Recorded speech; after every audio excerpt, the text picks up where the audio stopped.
Welcome to the Prophecy Club.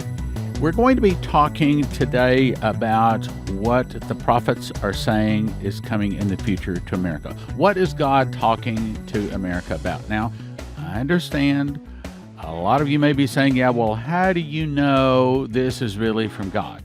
Well, okay, for just a second, let's assume that there really is a way.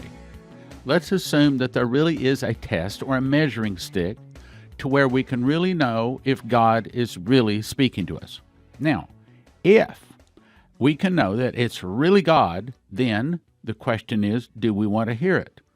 Well, I believe most people would say, you say God is talking to America. You say God is talking to me. Then yes, I want to hear if it is really God. But first, convince me that it's really from God. Okay, I'm about to do that. So the next two dreams that I'm about to read are from Dana Coverstone.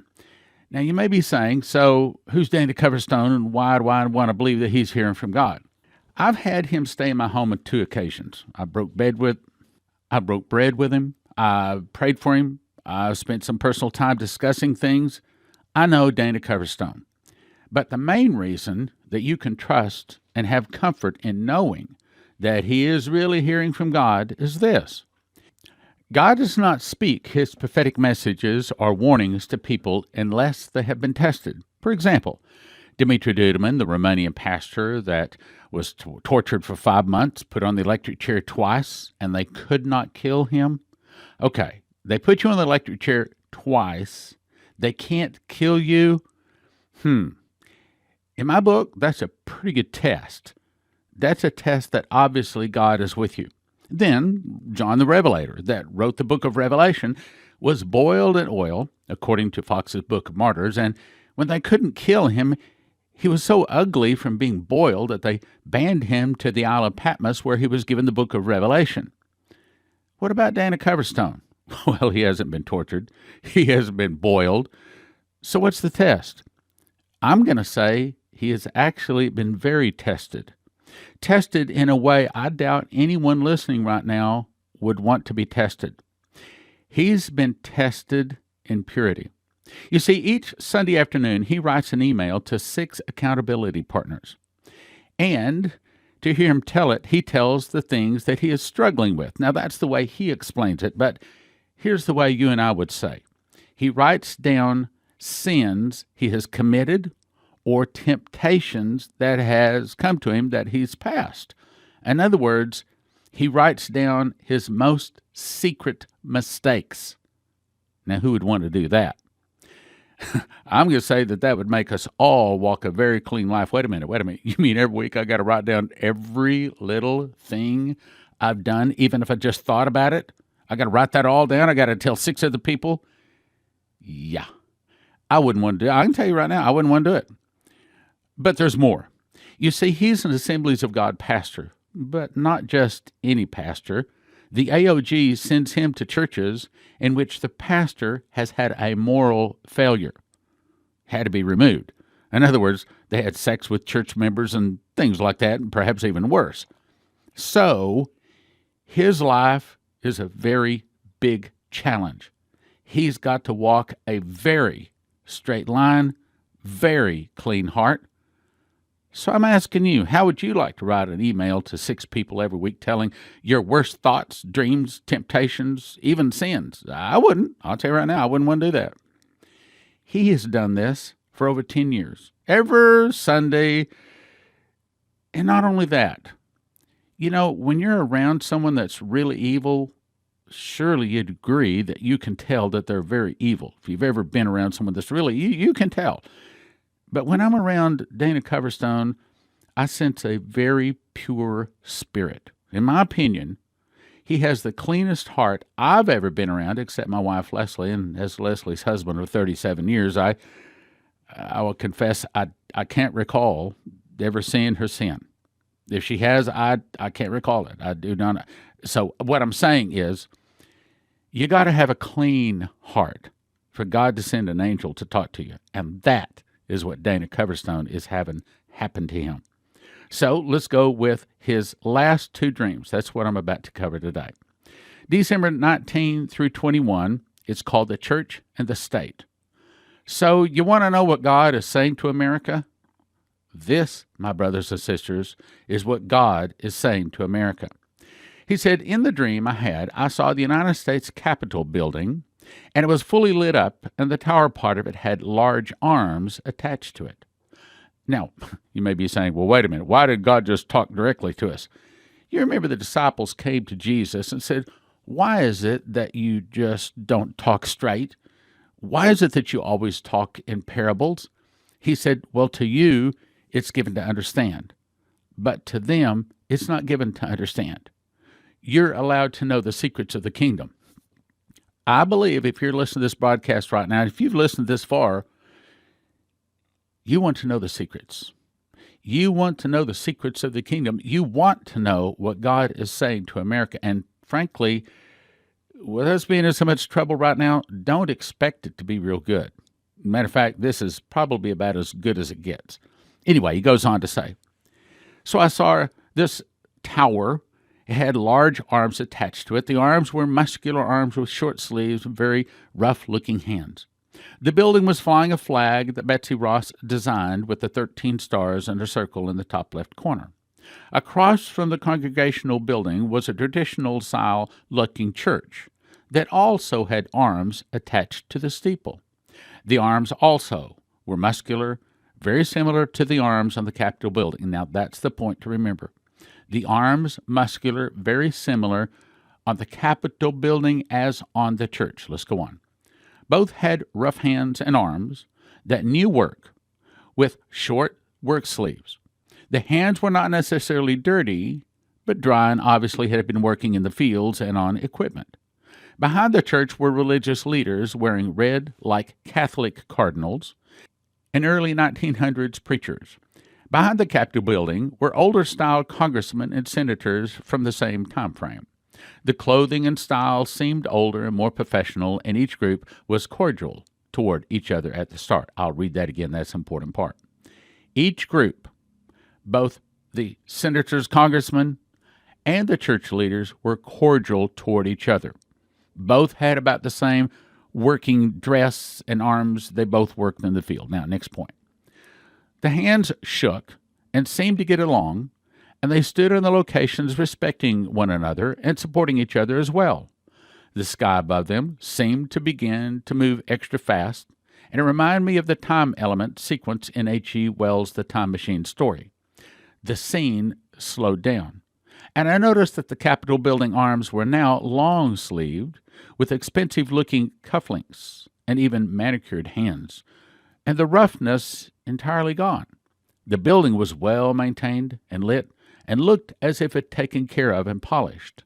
However, the church appeared to be the same kind of muscled arm, rough hands, seemed dry, cracked, and working hands, and they were in constant motion. Meaning, in the future, what happened was the people in the Capitol, the politicians became wealthy, but the church stayed the same. Third paragraph.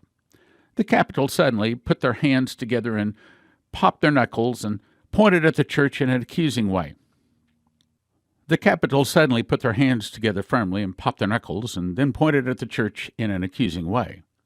The church hands kept moving and working, and there was even blood on its hands from the sacrifices made in its work. The Capitol hands then went up as if to stop the church from moving forward, and the church stopped in its tracks. The church hands moved as if to explain that they needed to get by the Capitol, but the Capitol stood in its way. The church tried politely to make its way through. However, the Capitol pushed hard against it and knocked it down. The church stayed down for a few minutes, then stood up and got knocked down again by the Capitol. The scene replayed like this for a few more times, with the church being cautious but getting knocked back down, and stood its ground, each time getting more firm in their approach. The people behind the church seemed a bit timid, and the people behind the Capitol were looking rather intimidating, with arms folded and grimaces on their faces. So that's kind of the third picture. Now, next paragraph. The church popped its knuckles and set its face toward the Capitol and tried to walk by the state. This time, the church said strongly, "We need to get by, and we're going to do it right, but we must be allowed to pass." The state responded. "Not on our watch," was the response. The state then grabbed the church by the throat, pushed it back and down, but the church got back up, pushed back against the state. The church bent itself and leaned into the state and put its back foot in place, and both strained against each other. In other words, there's a fuss, there's an argument, there's pressure against the church and the state. As they pushed and contended against each other, one of the Capitol arms slipped a seed into the back pocket of the church. At the same time, some of those standing behind the church moved to stand behind the Capitol building. The Capitol then said to the church, "Stand down." But the church said, "We won't." There was seemingly a standoff, but a large thorny vine began to grow in the back pocket of the church, and it was wrapping around its neck. And the Capitol, seeing this, pushed back from the state and simply said, "Let it walk on forward." The flowers on the vine were red, biting the church and wrapping around the legs of the church.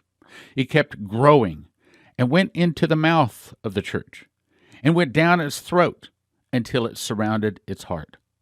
By this time, the Capitol was not even concerned about the church, and the church was struggling, as the right hand was white, but the left hand was red with vines intertwined with the fingers of it. The leaves on the vine appeared to be as if they were flags, all red with unusual symbols on them. The left hand of the church started pulling the vine out of the throat, but the red hand slapped away the white hand, thus resulting in a fight among the two hands. As one tried to protect the vine, one tried to strip it out of the church. As the struggle continued, the Capitol kept looking at the church as if to assess its strength, but kept handing out money, signing bills, shaking hands with business leaders and professional-looking people from many nations. But the church began to shake violently, as if it were having a grand seizure. Then the chest split open and revealed a heart that had been squeezed almost to death by the vine. The white hand suddenly took a knife and pierced the red vine to its root that wrapped around the heart, and the vine began to wither. The red hand made a fist and punched the steeple and then tried to grab the white hand, but its strength was fading. It dropped to the side of the church. The church took a few steps. Then the white hand pulled the root away from its heart, buttoned up its shirt, and it fell to its knees and asked for forgiveness for ever allowing the red root to grow in its pocket. Then the Christ figure, this is the angel that comes to him, appeared and embraced the church. He also pointed at the Capitol and said, "You never wanted the church to succeed, but the gates of hell will not stop her, and those who have seen the root will prune the vine and cut off the poisonous part." Then he turned to the church and said, "Be about my Father's business. Stay pure. Fear not the state." Hear that, this is important. "Fear not the state, for they know not what they do." The church then walked slowly past the Capitol, but began to run after passing it by a few yards. Both hands were now white, and laying at the feet of the Capitol was the root of the seed that it had planted in the church's back pocket. The Christ figure then said clearly, listen closely, "Stay braced, stay focused, stay on task, for I am coming soon." Okay, so what is this saying to America? Right now, there's a battle between the church and the state. Right now, the Capitol is trying to cleanse itself, and the church is trying to cleanse itself. So what is the vine? The vine is sin. The church has allowed all sorts of sin to come into it. I'm not going to name them. I don't think I have to. Just like there's been all kinds of things wrong with the Capitol. But the Capitol and the church right now are at war with each other. The good side and the bad side in the church are at war with each other. The good side and the bad side in the Capitol are at war with each other. But what this is saying is that the church is going to arise with healing in her wings. I want to believe that that means that Trump is going to stay in office for another 4 years, and that the church is going to do well, and that the Capitol is going to do well, but there's more. This is another dream from Dana Coverstone. This dream came to him from January 9th through the 11th, 2021. He calls it Plumb Line. This is the latest dream. He says, I saw a bright sunlight sky, no clouds, and I saw the man that I'd often seen in the dreams. This is the angel that comes to him to talk to him. And he was walking down the streets of New York. I saw the traditional skyline and the Empire State Building. The man was dressed in a first-century robe like a Jewish male wears in public, with a prayer shawl over his head. His pace was steady, that people walked by him oblivious to the fact that he was carrying a rope in his hand with a large stone tablet, looking like one of the Ten Commandments. In other words, it is the Ten Commandments. Now, let me just say, when God is about to bring judgment on a nation, almost every time, look up the word standard, he lifts up a standard against that nation. And that standard is his laws, specifically the Ten Commandments. So this is the angel saying that he is measuring God's laws, the way we're supposed to be running our nation, against how we are running our nation. That's where we're going with this. He said, with every step, the rope stayed straight and tight, straight to the ground, not moving. It did not sway at all. I asked him why the rope and the stone never moved and wobbled. He said, my plumb line never moves, meaning God's laws never change.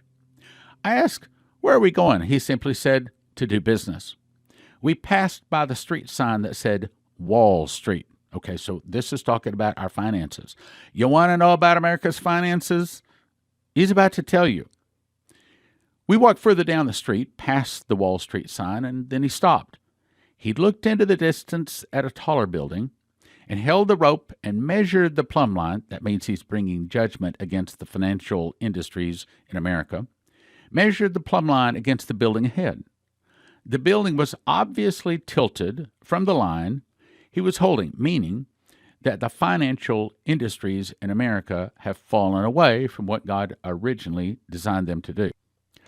The building was obviously tilted away from the line he was holding. Then the man pushed with both hands on the building and began to shake it back and forth. So if you want to know what's coming to America, it's saying that Wall Street is about to be shaken. Now, he got this, like a week ago, but I think it was like 3 or 4 weeks ago. I told you, I said, I felt like the Lord spoke to my heart and said, anything you don't want to lose, put it in silver. And I called Cornerstone Asset Metals the next day and said, I don't have much money, but what little I did, I put into silver. And he took a check right over the phone right then and cleared the next day. And a couple of days later, the silver arrived. As you know, I guess it was Shane Warren said that the audible voice of God spoke to him and said that silver will skyrocket far more than gold, which is one of the main reasons I chose gold as the precious metal. But anyway, let's read this again. So the building was obviously tilted away from the line he was holding, meaning our financial systems have sin in them.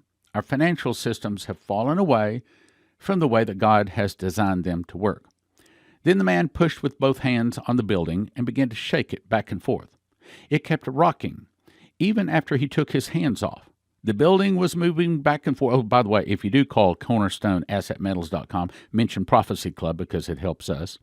Then the man pushed with both hands on the building, began to shake it back and forth. It kept rocking even after he took his hands off. The building was moving back and forth.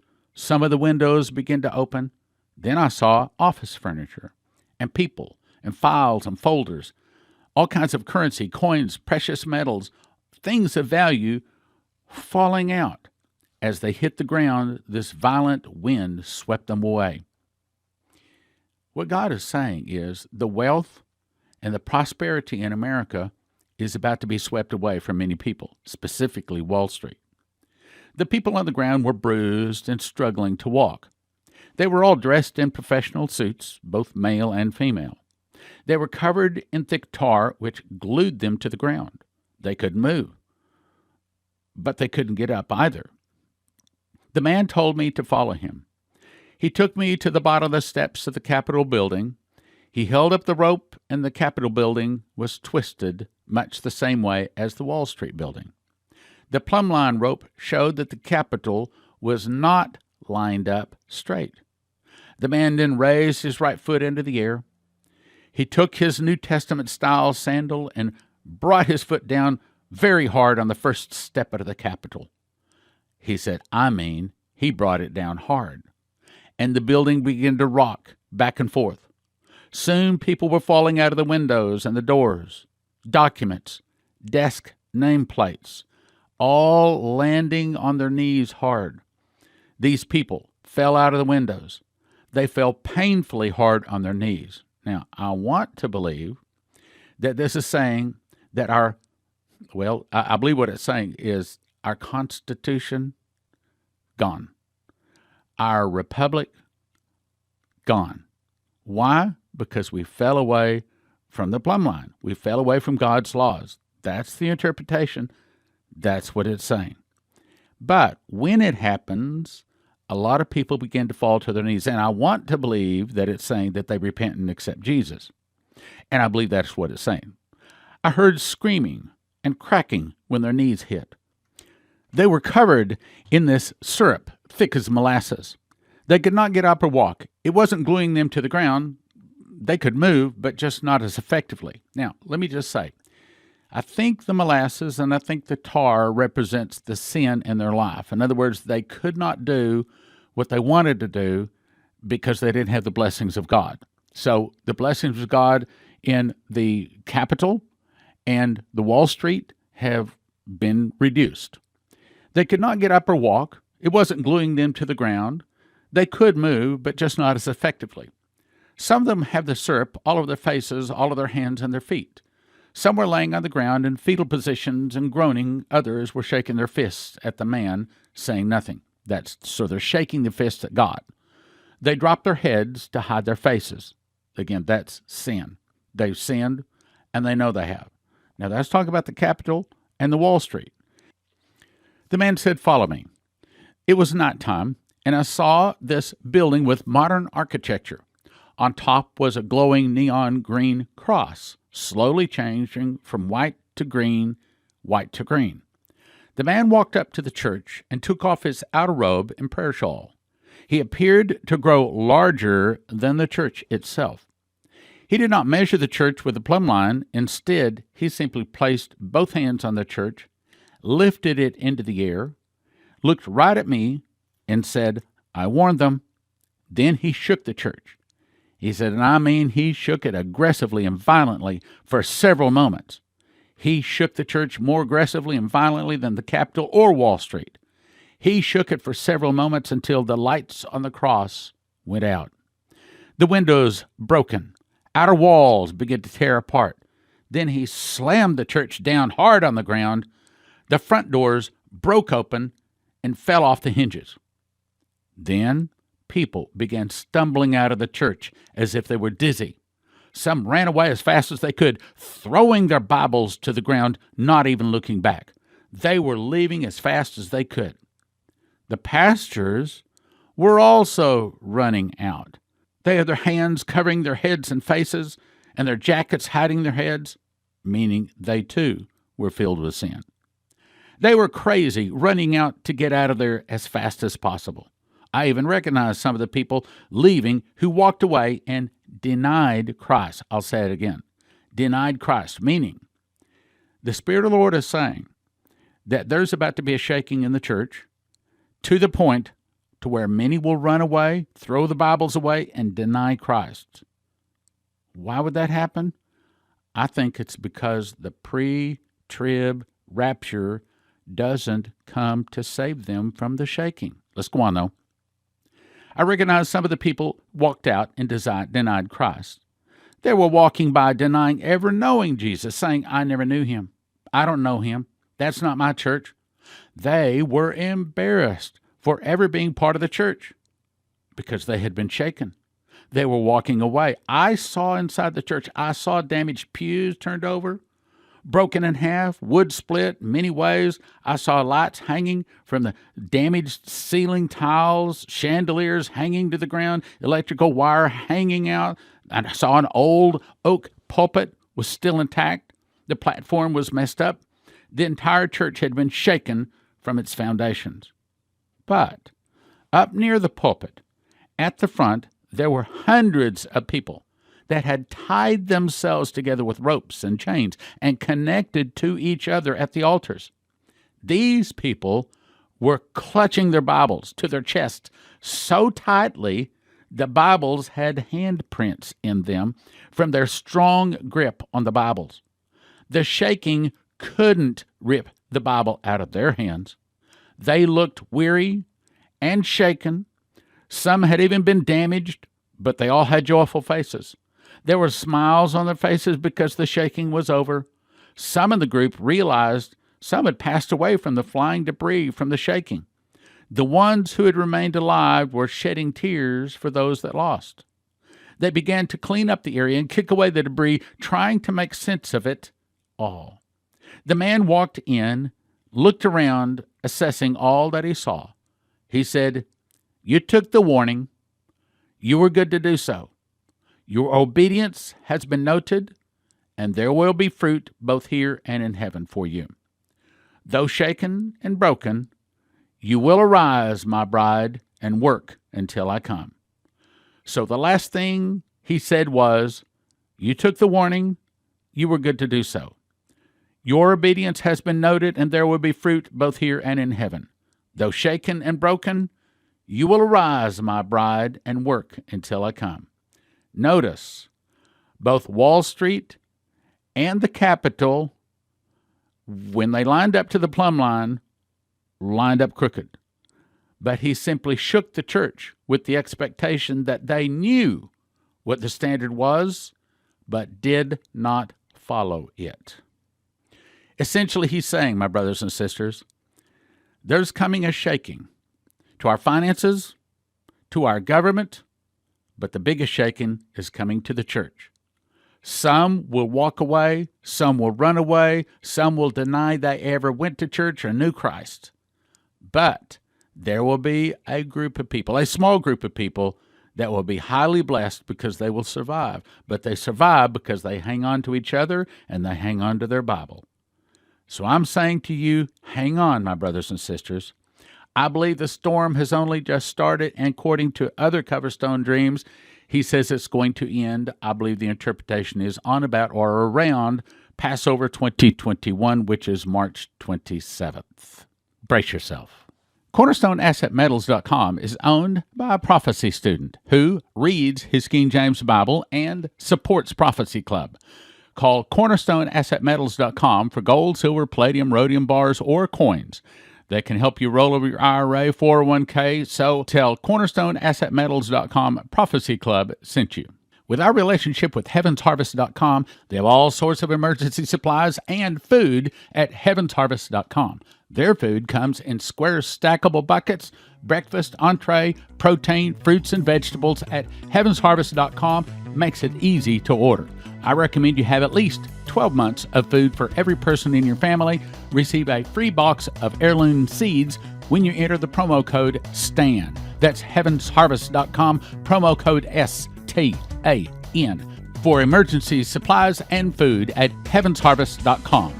As you know, I make many broadcasts referring to a list of dreams, visions, audible voices I believe are from God, given to Dimitri Duduman, Michael Boldea, Leslie Johnson, Henry Gruber, Shane Warren, Terry Bennett, Maurice Sklar, Augusto Perez, Doug Metzger, Bree Keaton, and more.